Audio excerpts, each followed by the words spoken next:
Yeah, I have the mic. Thank you very much. Mr. Kishore, thank you very much. You a little bit stole my thunder with regard to my question. Maybe I may remove the mask, then I'm better to understand. So my question was, what do you think, which system or which country has to pay the bigger price if it comes to a confrontation between, over Taiwan? Is it China? Or is it, I call it the West, including the European Union and the United States, in an economical sense? And you very frankly said China is going to be not rational when it comes to the Taiwan question.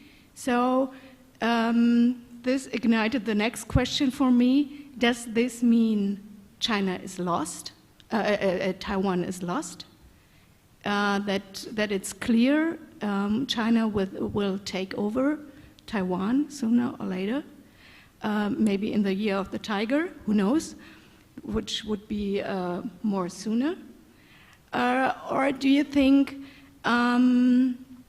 the West, and in particular the United States, would to have stand up for Taiwan, as it holds, I think it's 25% of the semiconductor industry worldwide. So, and they very much depend on these industries. Do they have to take this part over and, yes, step into a confrontation? And what does it mean for Europe, in particular for Germany, who has very, very strong ties to economical ties to China? The economic of China and Germany are much intertwined. So what is your perspective, and what do you think about this? Thank you. Well, I think clearly one thing we all share in common is to avoid a war on Taiwan. And we should do whatever we can to avoid a war on Taiwan, because, and by the way, you know, the way the nuclear war will happen is not as though they will press the button immediately, you know. I'll tell you how it works, okay? China announces a blockade of Taiwan, America sends a ship, the ship has a collision with the Chinese ship, American ship sinks, 150 sailors die, and then America has to react because 150 American sailors have died. They fire one missile as a warning. China cannot do nothing. China has to respond. And so it's through a process of escalation that it happens, right? And my sense is that the Biden administration actually has worked through some of these scenarios. And therefore, you notice that it's going back to the one China policy, one China policy, one China policy. And I think, you know, I also think that we should do our best to preserve peace in Taiwan. And fortunately, there is a very easy solution. The easy solution is we've had 50 years of peace.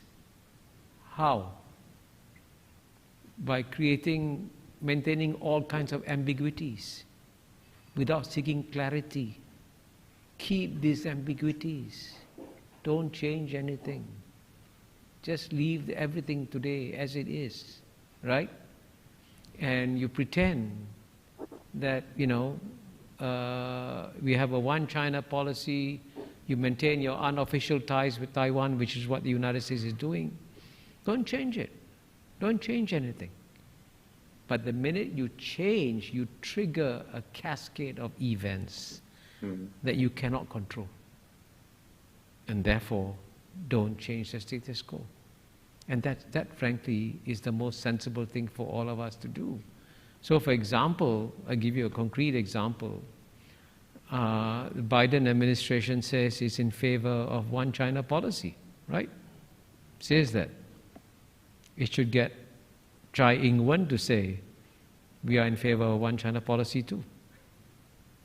Then there'll be no war, right? No reason for war. So, but if you try to change it, then you create, almost by definition, an inevitable collision. And for all of us will suffer, by the way. I want to emphasize this, all of us, especially the people of Taiwan. So if we care for the people of Taiwan, let's not change the status quo.